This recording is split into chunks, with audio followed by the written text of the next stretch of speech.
You have to be proactively reactive, and you have to be proactive in the types of decisions that you're making in order to get the best possible outcome for your situation.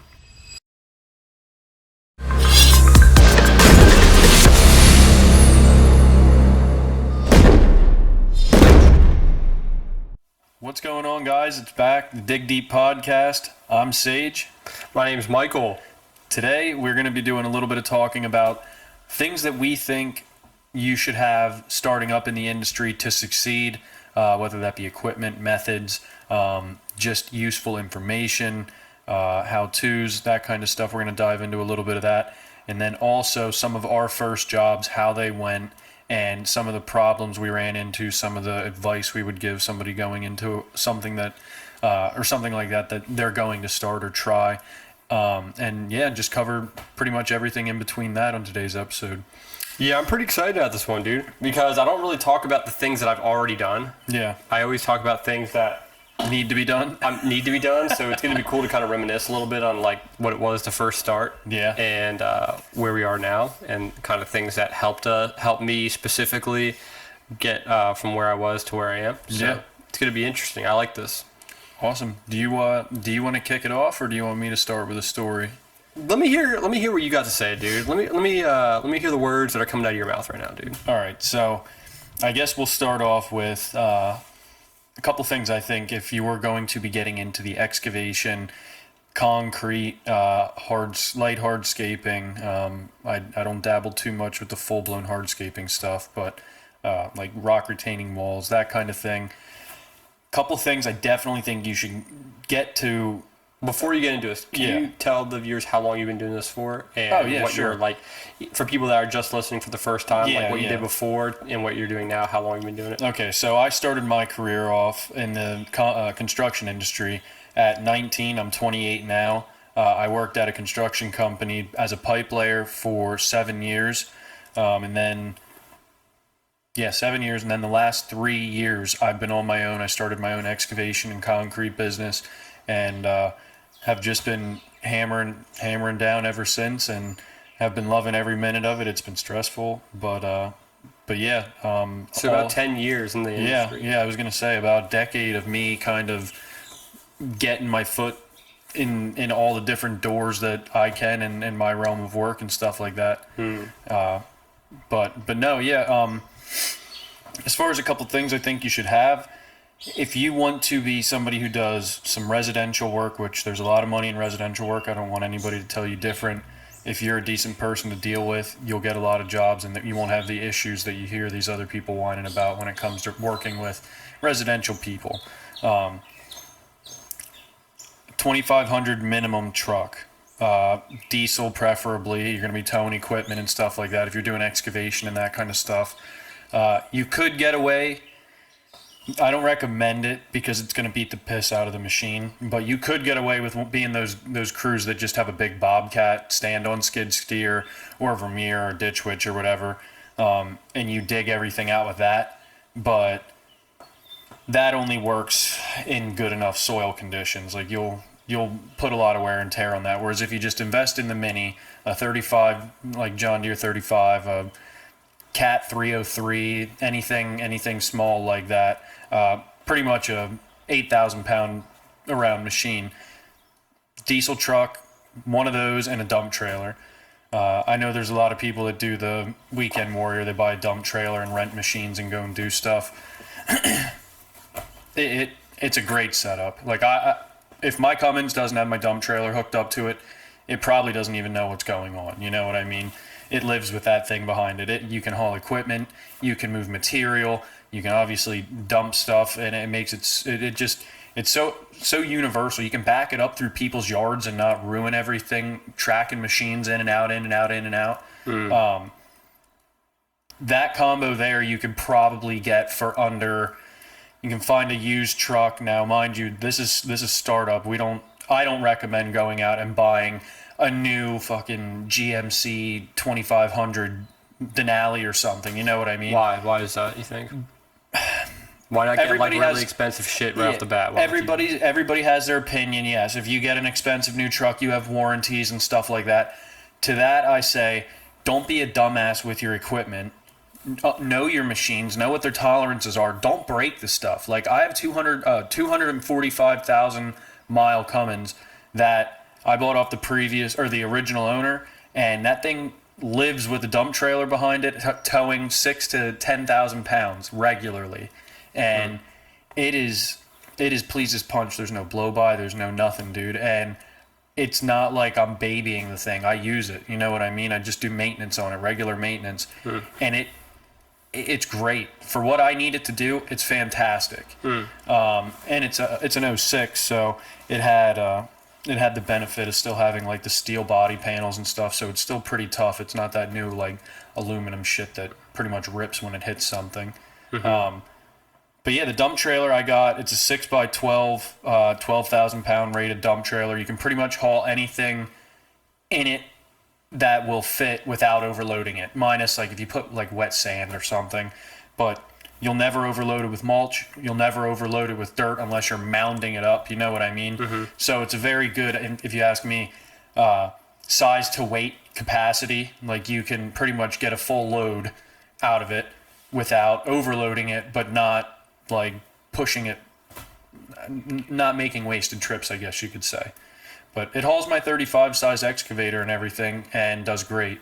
That would be a very good startup. That would pretty much cover a whole bunch of very expensive other tools that you would need. So say that one more time. You're saying a 2,500 minimum truck. You know what I mean? 2,500 series, like an F-250, Ram 2,500. It should be. I think they're 3/4 ton. I never really called them a half ton or 3/4 ton, whatever. But basically a diesel towing truck. You know what I mean? Anything diesel that's rated to tow at least 10,000 pounds, easy. You know what I mean? Yeah. That should be your entry level. Now, use your best opinion on what to get. I like older mechanical stuff that isn't laced with a million computer things that need to be taken apart or dealt with. But yeah, a decent excavator that is going to be reliable. My John Deere, it's like a 2012. I got it from a guy who got it from somebody up in New York at a rental place, and then he used it for his hardscaping business, and then I bought it off of him. It's got 4,300 hours on it. It's not the fastest thing. It's not the prettiest looking thing, but that thing will start up every single day I need it to. It'll dig every trench I need it to, and it'll do whatever it can within its capabilities every time. I've had to fix a couple hoses and stupid stuff like that, but if you ask me, the older stuff is super reliable. It's easy to maintenance, easy to work on. It's manageable for somebody starting up and doesn't have the funds to be blowing money on, I guess you could say, like a mechanic or taking it in all the time to like get people to work on it. Yeah. I've never worked on any of these things before in my life, and now it's like every problem I have, you just kind of figure it out as it happens. Yeah, so that's a good startup. So 2,500 series truck, dump trailer. You're saying? I would say at least a 12K rated. If it were me and you wanted to ask me, I would have, looking back on it now, I would have bought a 14-foot. So I would have got a 6x14-foot dump trailer for my excavator. But my 6x12 does fit it, and it does tow very well. And then an excavator. Yeah, I would say like a 6,000 to 8,000 pound machine. John Deere 35, Cat 303, a Komatsu PC 35. Komatsu. It's a funny word. Yeah. I like that. Is that not from America? No. I think those are Japanese brands. That's what a lot of they're big in the bigger excavator world. That's what Dolly used to use all the time. Well, that's still what they use, but yeah, anything like any 35 series machine right around 8,000 pounds, 8,000 pounds would be perfect. Get a flat bucket, get a thin 1-foot bucket, and get like a 2-foot ripper tooth bucket. And there's not much you can't do. You know what I mean?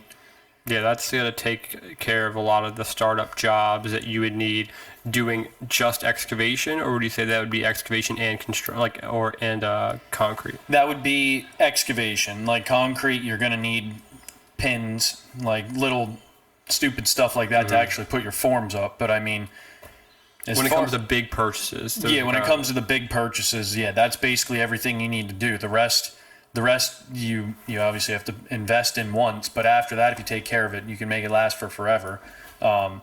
So the pins are kind of like a one-time thing, but like screws, that's just a repetitive purchase. You're going to go through those. Wood, you're going to go through that. You just charge it, or you charge it with the job. You know what I mean? Yeah. But the big ticket items to do all of that stuff, right there. If you can swing it, if you can get 2 pieces of equipment, 110%, a Bobcat stand-on skid steer, like an MT55. I have an MT55, and this is somebody not a John Deere fan. I'm not a big Bobcat fan. I don't like their skid steers. I don't like their excavators. Bobcat, that is. John Deere, I like their excavators and their skid steers. The hydraulics are a little slow, but the Bobcat stuff I'm not a fan of. I love that MT55. Dude, that thing has proved its worth in gold tenfold from what I paid for it.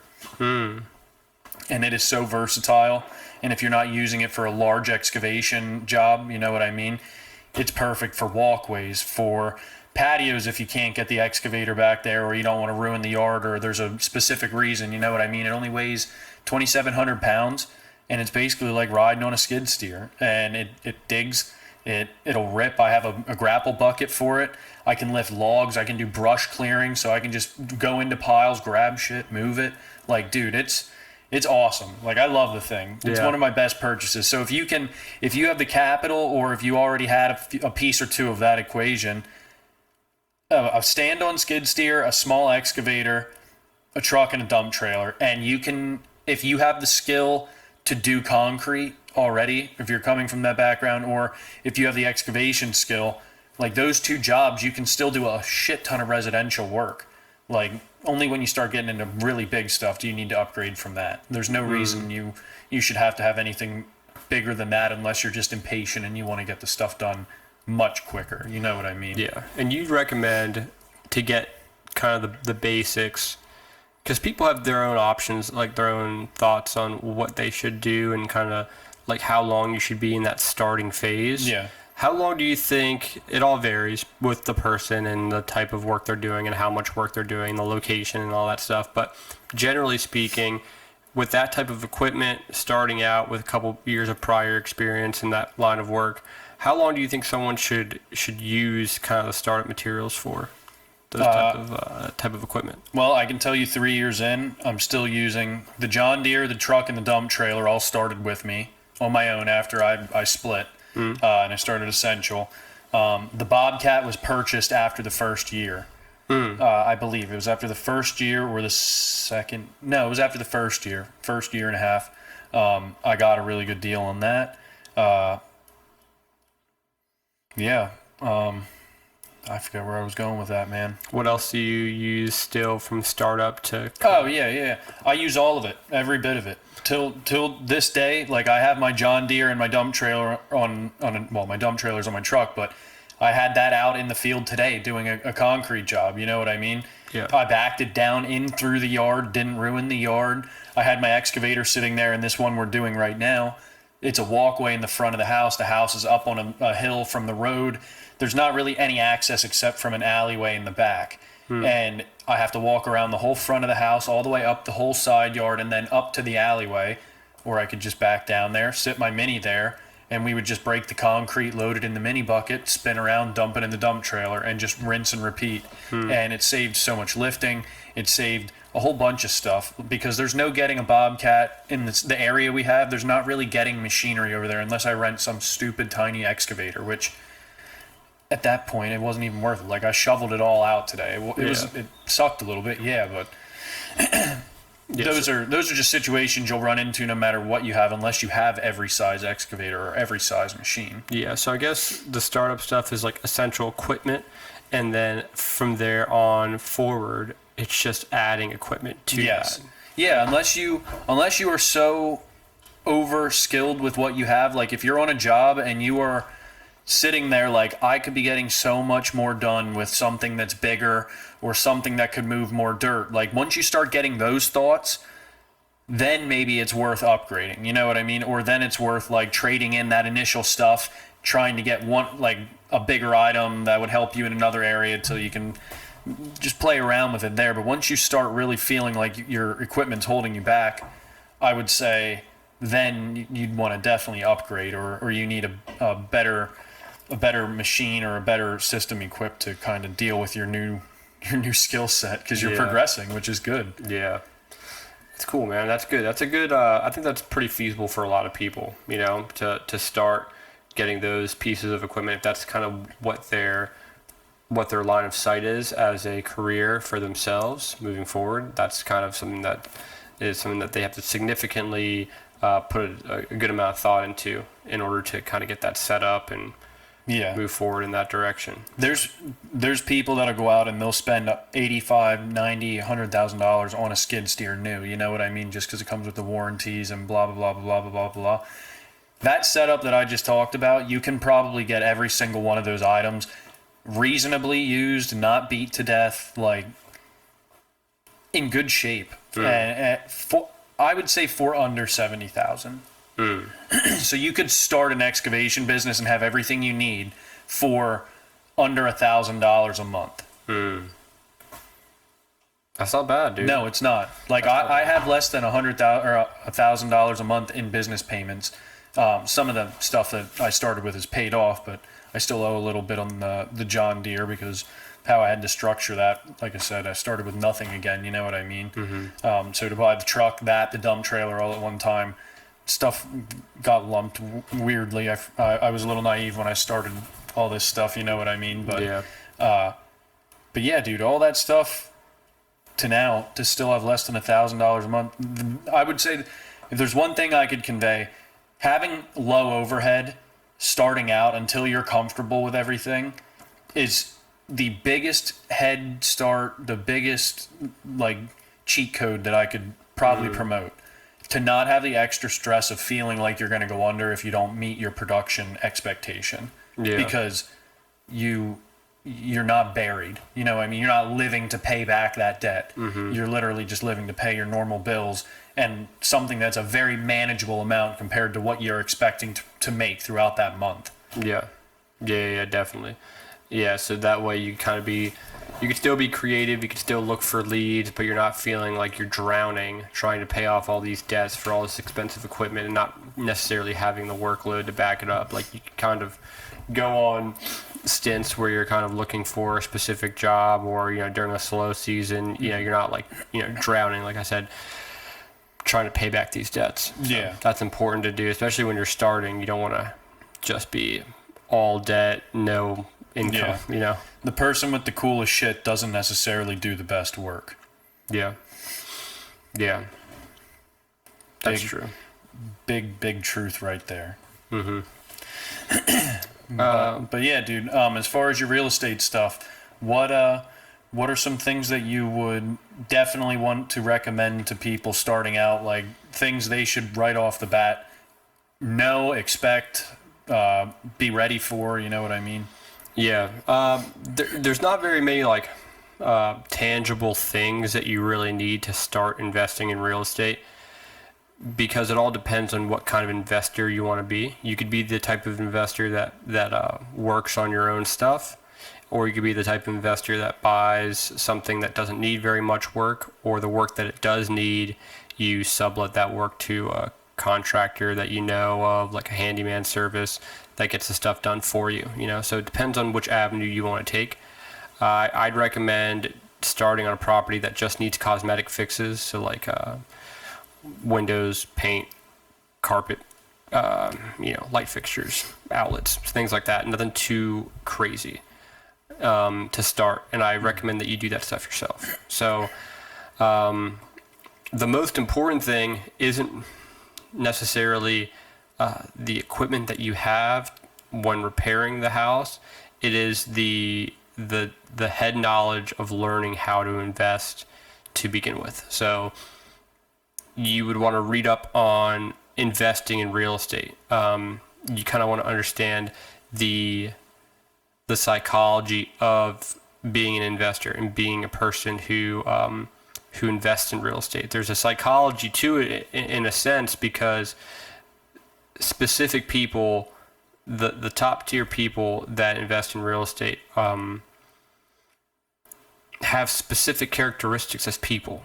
For the most part. There are some outliers, but you could learn a lot of those characteristics and learn the mental aspect of investing in real estate within yourself by reading. So I always recommend a couple books that you would want to read. Some that have to do with real estate, some that don't have to do with real estate, but have to do with like just finances and things like that. So the one that everyone always talks about is Rich Dad Poor Dad. That's always a good one. There's another one called The Millionaire Next Door. That's another really good one that talks about how people that are millionaires, net worth over $1 million, typically you would never know they're millionaires. You know, they usually live right next door to you, live in a medium-sized home with a used vehicle. You mean you don't have to be bougie with your money? And yeah, I would say you don't have to be bougie.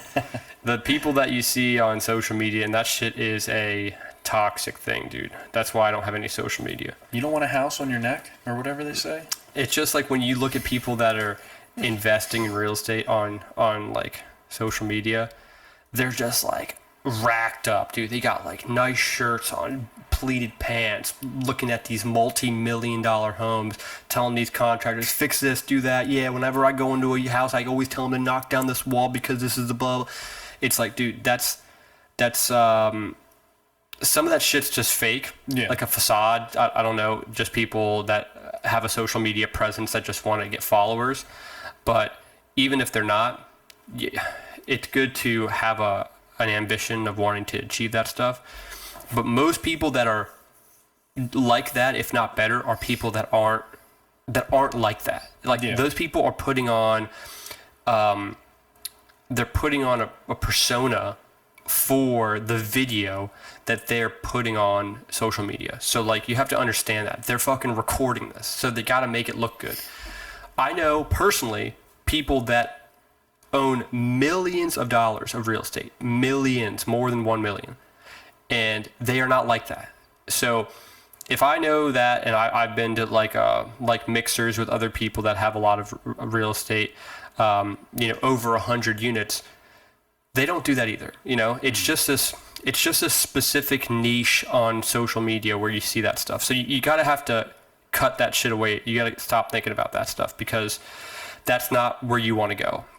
You want to invest in real estate. You want to live a life of financial freedom, but you don't need to be this type of persona that you see that people follow. That's really, really important. And some of the books that you would want to read kind of reinforce that type of thinking. The Millionaire Next Door, Rich Dad Poor Dad are two really good books. If you are just starting out with your finances, there's one called Total Money Makeover by Dave Ramsey. That kind of teaches you how to get out of debt snowball, baby steps at getting out of debt and making money and investing and things like that.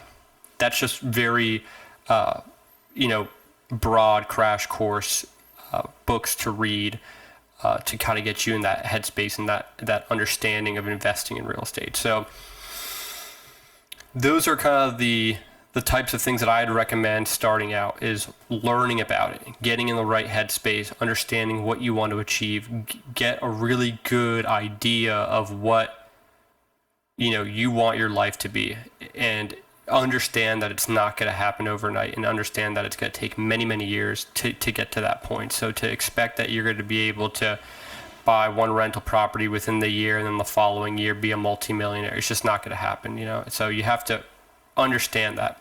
And these books kind of put it into kind of plain form for you. And it's kind of easy to understand that way. So that's one thing, is reading.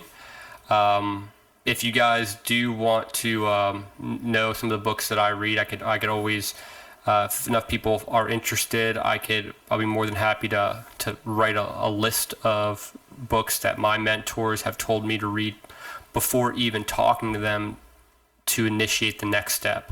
Like a lot of mentors, a lot of people that invest in real estate will say, hey, read these 10 books, and then after you read these, then get back to me. Because they don't even want to explain anything to you until you understand the general concepts of investing in real estate.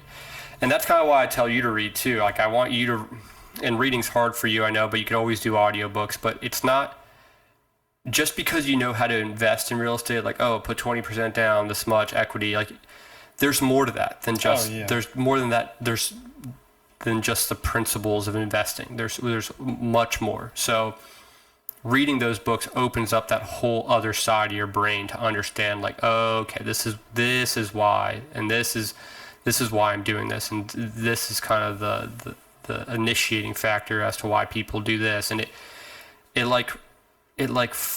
makes everything a lot more clear. It's difficult to explain. It's easier to get the feeling after you read the books. It's kind of hard to articulate into words, but I get you. It kind of hits some links and makes a couple connections with things that I get you.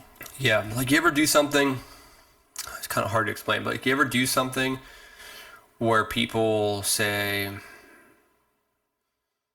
I don't know, it's hard to explain, but let's just say doing the thing that people tell you to do and then actually experiencing that, you're like, oh, like the way people explained it, not even the best person that can explain it can explain the feeling that you get from this, you know. It's you can't explain it. Yeah. And reading that and understanding those concepts is too difficult to explain just in like a random, like just explaining it to you. It's something that you have to really dig into.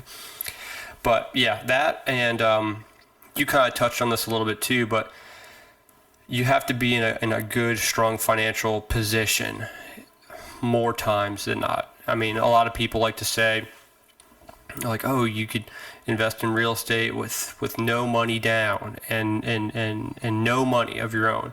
And you can, like, through owner financing, you know, like with an LTV of 100% loan to value, meaning the person who owns the house has it paid off in full and they're willing to finance it to you for, 30 years, amortized for 30 years or whatever, but you don't have to put any money. Like, you can find those. They're difficult to find. If you want to buy real estate, you kind of need to have a little bit of money. Mm-hmm. You know, you have to have a relatively strong financial backing. So that's why Dave Ramsey, Total Money Makeover, is a good book to read, because it kind of gets you out of the rat race in a sense. So, is there a money point that you think would be a safer number or a wise number to at least have, that somebody should anticipate maybe doing $10,000 to $15,000 of renovation to their first place or something like that? Is there a certain amount? Yeah, so like if you're going to buy a commercial property, you typically have to put 20% down. So if you're going to buy a property for $150,000, 20% of that, you know, so that's a pretty significant amount. So I would say, like, depending on the type of property that you want to buy, 20% of that has to be liquid. So you have to put 20% down plus closing costs, plus renovations, you know. It's a lot of money. And sometimes if you buy a property that doesn't need a lot of work, you may not need to put a lot of renovations. Excuse me. So you might just need to put 20% down, closing costs, and maybe $2,000 or $3,000 in renovations. Mm-hmm. 30, 40,000. Yeah. If you want to be safe. And you're not going to cash flow very much from that property either. You're going to cash flow maybe $400 a month. Whoa, you know, like people are like, oh my gosh. But wait, you have a rental. I thought you make $10,000 a month off of that. $10,000 a month, dude, and then you're able to depreciate the property and make another $10,000 when, you know, no, dude, that's not how that shit works, dude. That's why people get fed a bunch of this hoopla bullshit. You make like $400. I mean, you can make a lot or a little, depending on if you're getting a single family, multi-unit, how many units, you know. And that also, I bet depends on how you go about with your money situation in the start. Would you not agree? Yeah. No. If you do that 100% financing, you don't have any of your own money, you're probably getting money taken out from your lender. You're probably getting money taken out from the interest loan. Like, they probably have to do probably a hard money loan or something like that when it. Yeah, the owner of the property would be pretty much like your lender, your hard money lender, because it's not a bank. So they would charge you an interest rate, whatever they would see fit, whatever you agree upon. But yeah, you're being financed 100% of the loan instead of 80% of the loan. So your mortgage payment is going to be higher. Plus your interest rate's probably going to be higher because it's going to be its owner financing. So they're going to want to make interest on it. So yes, you're not putting any initial money down, but you are paying more per month, so your cash flow may be less, you know? So that'd be something cool to have to weigh out, or at least something I feel would be worth thinking about the person going into buying that house. Am I going to be more comfortable maybe sitting on this house at a lower price, or am I confident that my higher mortgage payment, because I did 100% LTV, am I confident it's going to sell within a reasonable time, that I'm not going to get blasted and pay more than what I anticipated in that trade-off? You know what I mean? Yeah. Yeah. So you have to be the types of decisions that you're making in order to get the best possible outcome for your situation. So I would say the first things that you'd want to do, the essential startup items, would be read a couple books. Like I would say 5 books. To get versed in the backbone of Yeah, investing. I actually have. I think I still have the photo that my mentor gave me. I always look at it. I don't know why. Actually, I actually just sent it to a guy who wanted to get into real estate. So I have it here. So I would say the 5 books that you would want to read to start, in my own experience, would be Rich Dad Poor Dad, Total Money Makeover, which are 2 that I mentioned.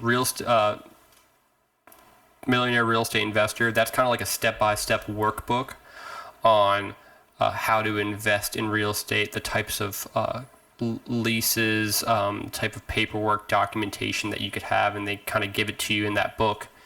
And you could go on their website and you can actually print those out. So I would say that would be the next one. Cash Flow Quadrant, and then Secrets of a Millionaire Inside. Secrets of the Millionaire Inside, 7 Steps to Formulating It and Becoming a Millionaire, by Paul McCormick. So I would say 1, 2, 3, 4, 5. Those are the first 5 books. 1, 2, 3, 4, 5, 6. And then the other 6 books, you'd want to read after that. But my mentor gave me a total of 11 books to read. Mm-hmm. Now, mind you, this was, 8 years ago. So it's a long time ago. But read those books, get the idea, the concepts down, understand that you're doing this stuff for more than just a quick payday. It's over a course of time, and it's long-term wealth that you're able to keep for the rest of your life, and you could give to your family, and you could give to your kids, and it's always going to be there. It's not just like generational wealth. Yeah, exactly, dude. So it's a big thing, and it's a little bit hard of a startup, and you're not making that much to begin with. But if you compound that over, let's say you make $400 a month. If you do that for 10 houses, it's a little bit different then, Oh, yeah. If you do that for 10 houses, it's like, hey, it's not that bad anymore. 20 houses, 30 houses, 50 houses, like what's that? Let's just say for fun, dude. Let's say 50 times 4, is that? So that's 200,000. So $400 you make off a single family. Let's say you have 10 single families that all make $400 per month. It's $4,000 a month. Yeah. What's like a retirement, dude? Retirement's like $3,000 to $4,000. Yeah. So let's say you multiply that by. Terrible, dude. I'm going over my answer. Fuck. Yeah. How did I pass school? 200,000. Jesus Lord. Thank God for calculators. Oh man. Yeah. So it's like, if you multiply that by 20, that's 8,000. That's $8,000 a month for 20 units. You can get 20 units pretty quick, dude. And $400 per unit is, would you say that's on the low side? That's being a conservative number? Or would you think that that's average, that you should expect a cash flow from one of them? For a single family, that's not bad. Okay. I'd say, personally speaking. Single family, if you cash flow 400 to 500, that's pretty good. Multi-units are all different, because depending on how many units, how many bedrooms, there's so much variability to that. What utilities you're taking, how many lights are there in the common area, how much is the landlord meter. There's just so many other variabilities to a big multi-unit. But just basing it off like just the bare bones single family home, that's like a good way to start it. So yeah, those books would be essential startup items. getting in the headspace, and then saving up money. Just being good with your finances. After you read Total Money Makeover, you'll understand the concepts of saving money. You'll eliminate a lot of the debt that you have, and you'll be able to save up a significant amount. And just understanding one of the biggest takeaways, little tip for most people, one of the biggest takeaways that I learned from investing in real estate or just doing anything when it comes to investing in general, you have to sacrifice a little bit. That's the big thing, dude. People don't want to sacrifice anything. People want to live their normal life, but then also get more shit. Yeah. And it's not how it works. I want to have the cake and eat it. Yeah, you have to sacrifice something. You have to sacrifice something. Yeah. So, what are you going to sacrifice? It's like, hey, if you want this, what are you going to give me? Me being life. What are you going to fucking give me for me to give you this? You're not going to be like, oh, I'm not going to give you anything. I'm just going to keep doing what I do. Yeah. And then you're going to give me more shit. It's like, no. That's not how it works, dude. You have to sacrifice something in order for me to give this to you. Wait a second. I thought that's how it works now. Yeah. So it's like, if you want to do that, you're going to sacrifice your time. You're going to sacrifice your personal life. You're going to sacrifice sometimes your sanity, knowing, am I doing the right thing? Am I actually happy? Am I pursuing something? I'm hurting myself so much mentally throughout the within this year and then next year, and then is it worth this? Is it worth pursuing? You start doubting yourself. That's something that you're going to be sacrificing your relationship. There's so many sacrifices that need to be made in order for you to be successful, dude. Most people that are successful that aren't trust fund babies, they sacrificed a shit ton, dude. They lived in shit. They lived in poverty. They're immigrants. They worked way harder than anyone should. Sacrifice their body, their joints, so much sacrifice has to be made. I'm not gonna lie to you, dude. There's some times where I'll be doing stuff at home and I haven't hung out with anybody besides maybe like coming over here to do the podcast or us going out to eat or something. But like there'll be stints of that, you know what I mean, where it's just work. Keep grinding, see you guys a little bit, It's like you're a robot, dude. Yeah, dude, it's doing the same shit, and then I'm like, dude, it's fucking May already, and I haven't really done anything except work or like it's just like time flies, and then you feel guilty, like you're not living life because you're fully on board with something, but then at the same time, like, you have to remember, but that's the trade-off that you were talking about. You know what I mean? This stuff now is for my better future, but at the same time, like, you're not working for somebody, so it's better. Your time is also better at the moment, but like you can get in your own head, I guess, is what I'm trying to say. Always just grinding like that. Yeah, and that's why a lot of people decide to not do it. A lot of people decide not to do it. It'll break them. Oh, but yeah. Yeah, they're like, I don't want to do that. I'd just rather go to work, come home, forget about it, and that's cool, man. And dude, honestly, I've told you this sometimes before. Sometimes I envy those people. Yeah, there's a sometimes level I envy those of motherfuckers, ease. dude. Ignorance is bliss, dude. They're able to go to the gym, like they work from 7 to 3:30. They get home. They go to the gym. They get home at 4:30. Dude, 4:30 every day. After the gym, they eat dinner. 5:30, watch a little TV, hang out with the kids, blah blah. Do it, 4 more days, and then you have 2 days off. There's a little bit of envy that comes to that, but then I have to remember that I'm doing it for something that's more than just my surface level existence in the present that I'm going for. There's a couple other moves that I'm thinking ahead of time that I don't have to. I could look back and I could say, well, these people are still doing that and they're 50 now, and I'm 50 and I'm not doing anything, dude. I'm doing this, I'm doing that, I'm having the time of my life, I'm making memories in this grand novel of my life, and these people are still doing this, when they're 50, and then, they can't retire, they're waiting until they're 60, 65, 70, and then they retire, and then they're too fucking old, dude, you know what I mean? So... It seems to be the cycle. Yeah, so... That would be. That's what I would say my first my startup items would be. But that was a little extra, I guess you'd say. That's all right. So tell me, dude, what else we got here?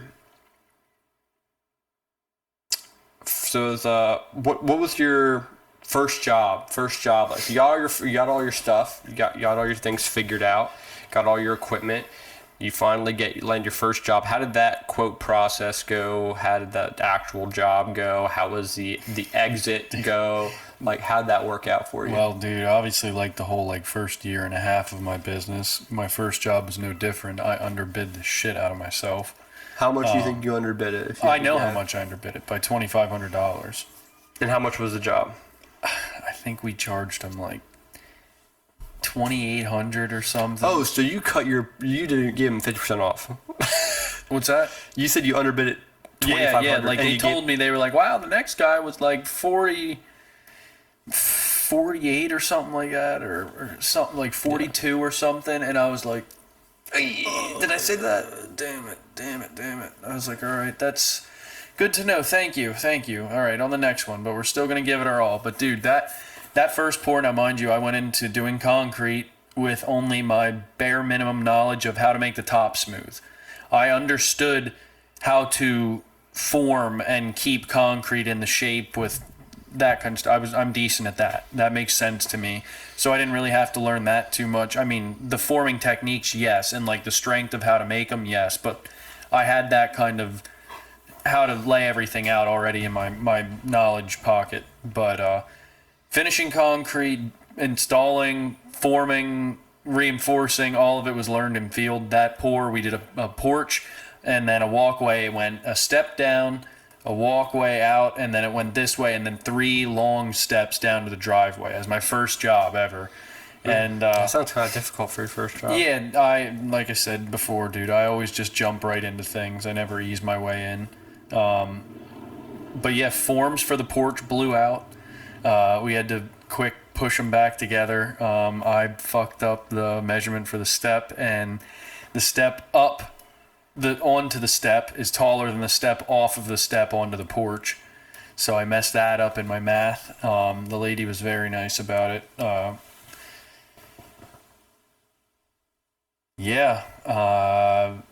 The walls, I didn't know I had to rub the walls like you should when you pull the forms and stuff like that. I broomed the top really early, and it was really rough. Like pretty much everything you can do to not do 100% job, we did. But the joints looked good, the forming was even, and it looked good, so that I think saved us big time.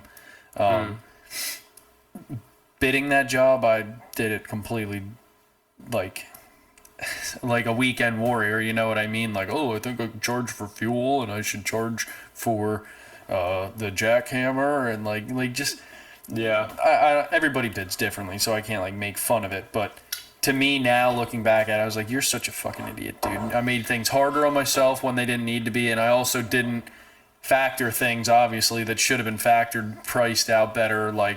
Prices weren't known, market prices weren't known of like what kind of the range is for that type of work in the area like I have now. Just understanding my worth, which I didn't give myself any worth whatsoever when I first started. I was just like, please just let me show you that I can do a good product and pass it on. But yeah, so my first one went horribly. Oh, and then every night I was there till 9 p.m. How'd you find the job? I worked at Dolly, dude, and I told them that I was going to be like on my own, and we were starting to do stuff, and this was with my ex-business partner. My ex-business partner? Yeah, so we knew them because we were working on the sewer lines there and told them we were getting into that, and she's like, well, we want you guys to give us an estimate. Can you do this and this and this? And I'm like, yeah, sure we can. That doesn't look hard. And I started demoing everything. I'm like, oh my God, I fucking know. I don't know what to do already. Like I was like, can I form over that? How far does that have to, like, how thick should I make it in between the existing like, there was just so many things where I was like, holy fuck, I never had to experience this. Like now I'm elbows deep. I demoed their whole porch. Like I got to put something up. You know what I mean? How do I form it with the step? Do I do it all at once? Like it was just It was just a whole me figuring everything the fuck out based on the little bit that I pieced together throughout my experiences at Dolly and doing the concrete work and stuff very intermittently. So Jeez, dude, that sounds pretty stressful. it was stressful, but I just had this like deadly positivity, like no matter what, I'm gonna rub this until my fucking arms fall off if I have to, but I'm not letting it come out anything less. Like, we're not ripping it out. Yeah. From day one, that was never an option. I was never like, well, if maybe we messed it up, maybe we'll rip it out. I ripped one patio out, and the reason behind that, whoever ordered the concrete, which wasn't me, may not have ordered enough, and maybe the grading was off a little bit. You know what I mean? But between those two, I'm going to say that the grading usually isn't off. I've always been very particular with grading. So I don't think it was the grading. I think it was the ordering. But we were short on a fucking patio by like a wheelbarrow or two. And we had to have the concrete company come back out. And I told a certain specific person to put a straight edge on where the concrete stops and make it flat. And they took their trowel and they ramped it down and smoothed it in like just a smear. You can't butt concrete up against that. You can't layer the new concrete over that when it thins out to level up. There's big rocks in it, dude. It doesn't fucking work. So we basically had to cut half that patio out, jackhammer it, rewire it, and then re-pour it. Oof. That was the one. Yeah. And that was who do you want to point at? Whatever. Let's just get it figured out. But since then, I've not ripped patios out or anything like that. That's my number one goal. How was the ending to that job? Like, after you did it and you kind of like did a lot of extra stuff and you were there pretty late, at the very end, like, how did you just knock at her door and you're like, hey, we're finished now? Mm-hmm. And basically, they were in and out a lot. They were very nice, dude. They cooked for us. They made us food. They wanted us to give them an estimate to put a putting green in, which I never did that. And me being a dumbass, when I was starting, I was like, yeah, that can't be hard, whatever. Like, I never ended up doing it, thank God, because I think there's a lot more than I think that goes into putting turf down. But I was like, yeah, it shouldn't be hard, whatever. Yeah, we'll take care of it for you. That was another big thing, dude. Don't step outside of your means. When you start taking on too much dumb little shit, you're mixing up the cauldron of bad recipes. Yeah. So you knocked at her door. You're like, "Hey, we're all finished." She took a look at it all. She said, "Yeah, it looks good." Did you point out all the things you did wrong? No. You're just like, "Yep, look at it. You like it?" No. I told her that I messed up with the height on the step, and I wasn't sure how it happened, but I did. I came clean about that. But like as far as the finish and all that other stuff, I didn't. Nice. And unless you notice it, I don't notice it. And she liked it, and she gave you the check, and then... Yeah, dude, it wasn't horrible. Like, I hope no one thinks that this was, like, the fucking ugliest, worst patio that's going to fall apart. To me, I'm very picky, and I expect excellence from myself, even if it's the first time I'm trying it. And it was very below what I would give today, but it was my first one. It was good. It was smooth. It was flat. It was probably a little more coarse than somebody would probably want it to be today, but they were older. They don't really hang out on it. They're not out there in their bare feet fucking they doing the cha-cha. They probably wanted the extra grip. Yeah, you know? Exactly. And then that bigger step, it was drug out. It was like an elongated one, so there's a lot of room. It's not like they're like, boop, boop, boop, you know what I mean? So the little things that were there, whatever. The big thing they wanted out of that job was to not have, instead of having those 3 steps at the end that go down to the driveway, it literally just fell off and they slipped. So they were just happy to have the steps and have like a safe walking path in and out.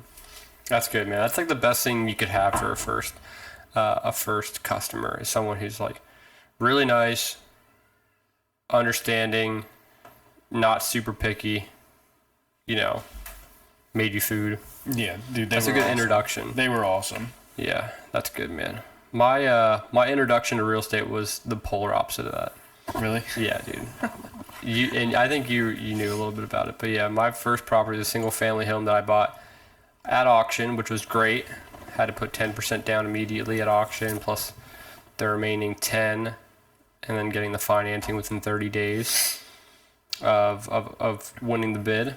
And the property was great, man. Just needed cosmetic fixes. Got it for $55,000. Single family, 3-bedroom, 1.5 bathroom, row home in a relatively good part, like northern part of town. Mm-hmm.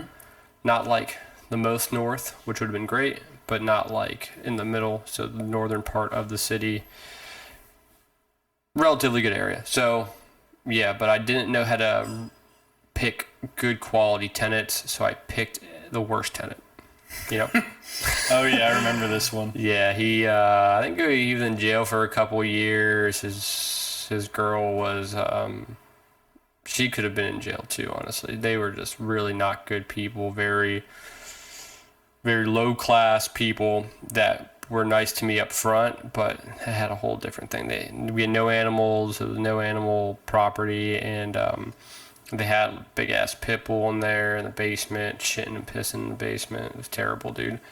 And once I sent them the notice to quit and evicted them, which was way longer than anticipated. I should have really understood the signs beforehand, but I waited way longer than I should have.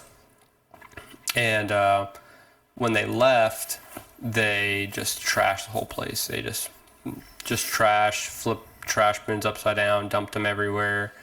It was just completely disgusting, dude. It was just everything about it. They put trash in the toilets. They put trash in they had so much trash in the basement. They completely filled that place up with trash, dude. Every room, every closet had trash, papers, pills, prescription medications everywhere. You know, just disgusting, dude. We had new carpet in there, new paint. It all looked really good, and then when they moved out, they just trashed it. They just absolutely trashed it.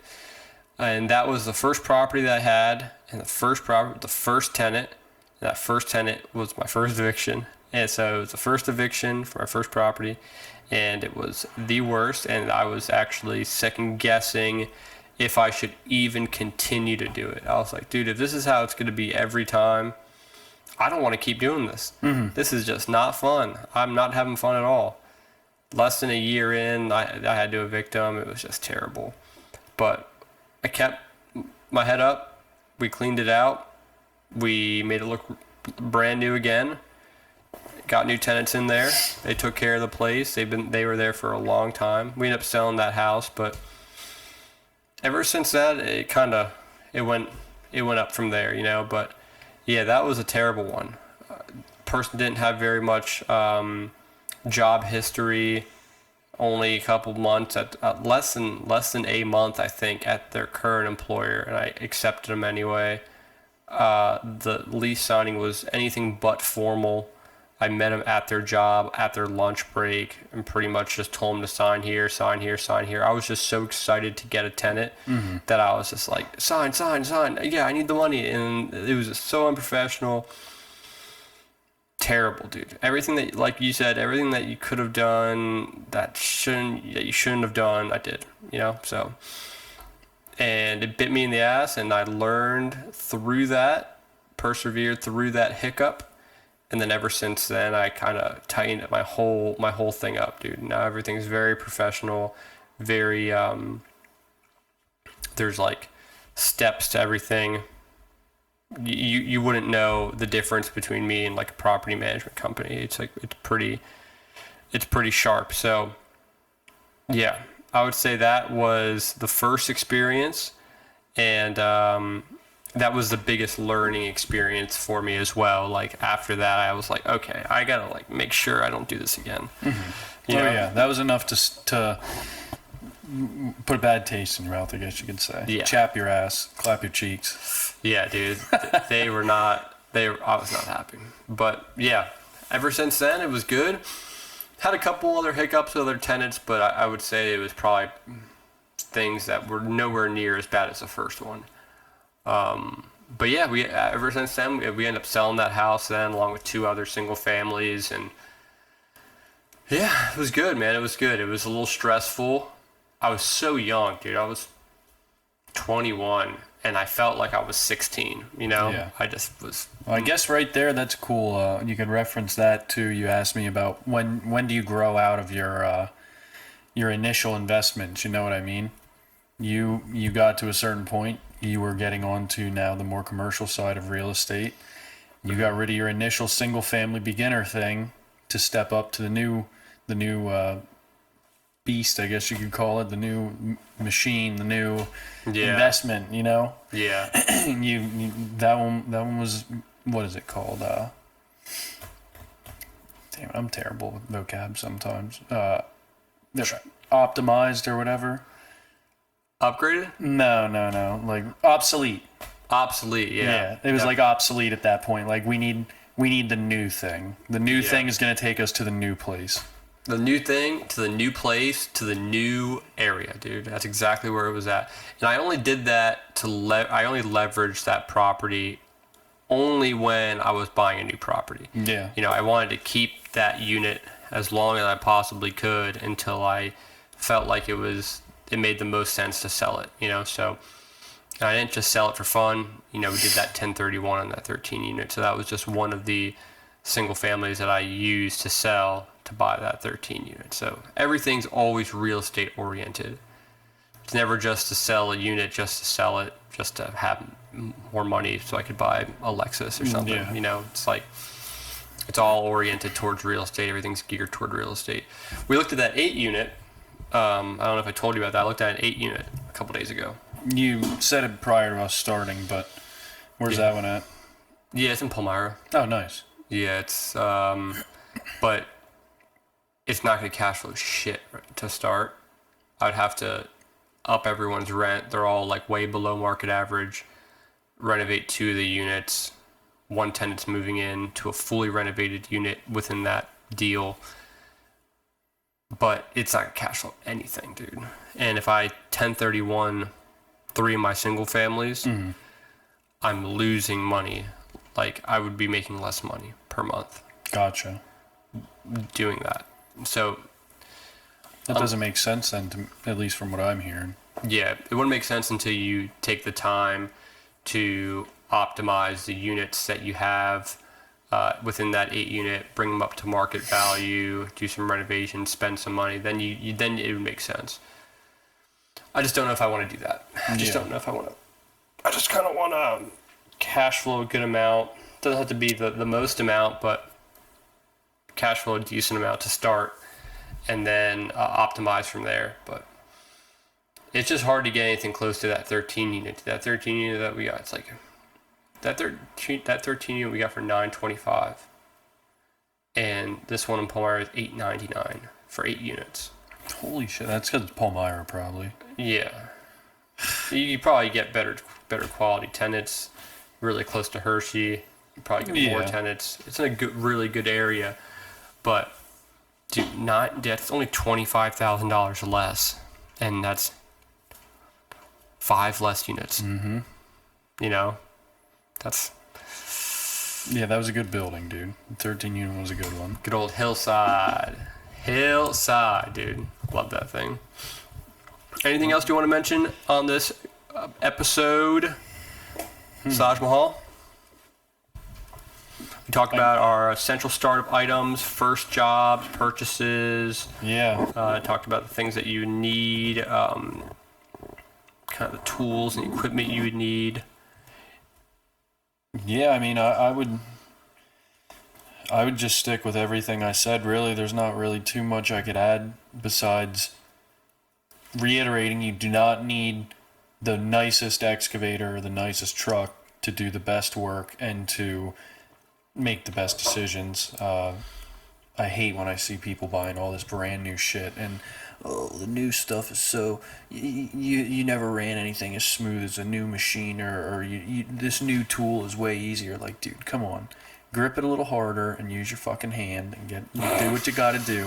You don't need to buy a $400 Milwaukee spiral hex drill gun just to reach one fucking screw that you encounter every 3 jobs. You know what I mean? Yeah. Just figure out your minimum and ride that minimum until you really need to upgrade something. You like that's if you want.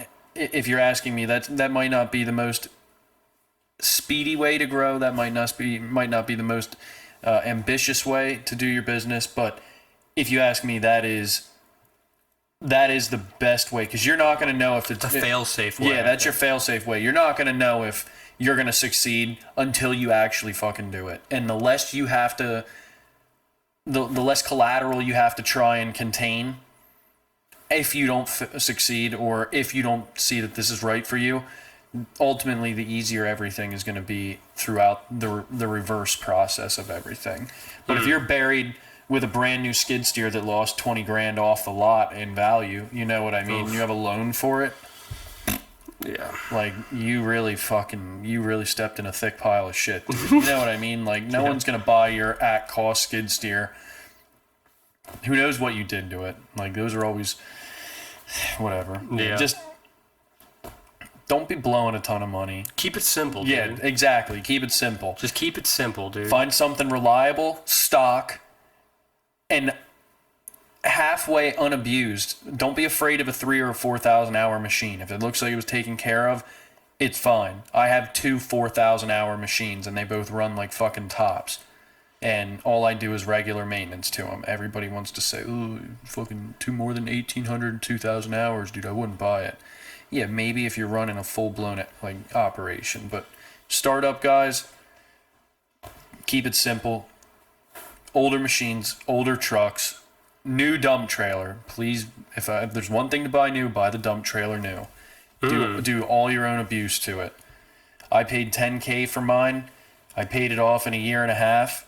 And it's 3 years in, and I still have one of the stock tires on it, dude. And it still has tread.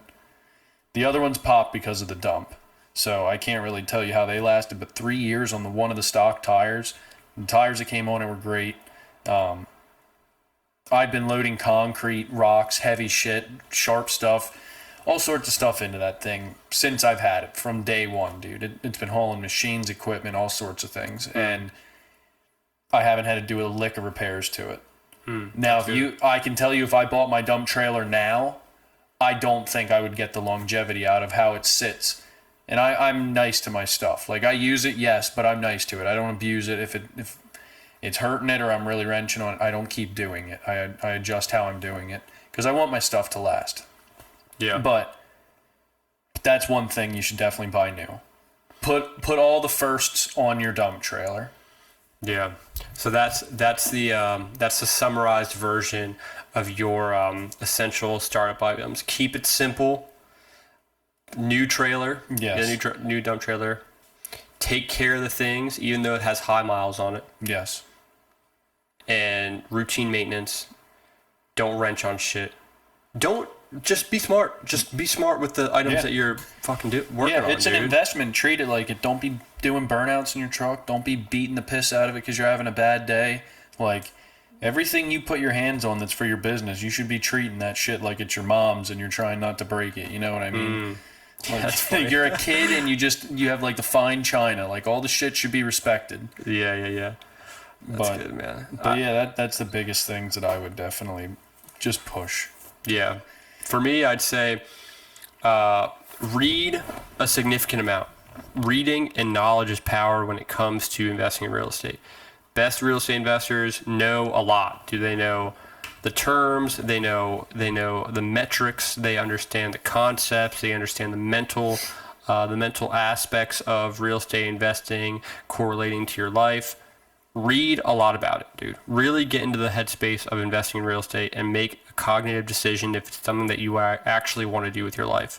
Not just what people see, not just what you see on social media and people buying big shit, big houses and stuff. Think about that real estate in your own way. Read the books, understand that stuff, and be financially equipped to save a significant amount of money before your first property purchase. Creative lending aside, it's always good to have a small amount, small being figurative to who you're speaking to, but save a significant amount of money, be financially fit before you invest in real estate, because it could really bite you in the ass if you are not, so especially comparatively speaking to how much money you make per unit, you want to understand that prior to purchasing your first single family or your first multi-unit, whatever you do. So yeah, I like it, dude, and I think we gave plenty of info in that one. Hopefully no one got bored. yeah, thank you guys so much. We appreciate you listening in. Hope you retained a lot, understood a lot, and appreciate that episode. If you have any questions, if you want a full book list on my end, or if you want any more information, maybe a breakdown of what kind of equipment Sage would recommend to start. Yeah, anything like that. I'm happy to kind of supply my list of machines that I would recommend, brands.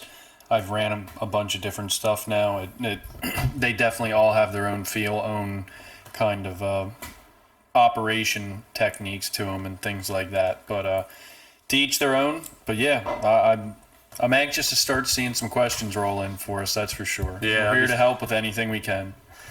Alrighty. Thanks so much, guys. Appreciate you all, and keep digging deep. Yep, dig deep, man.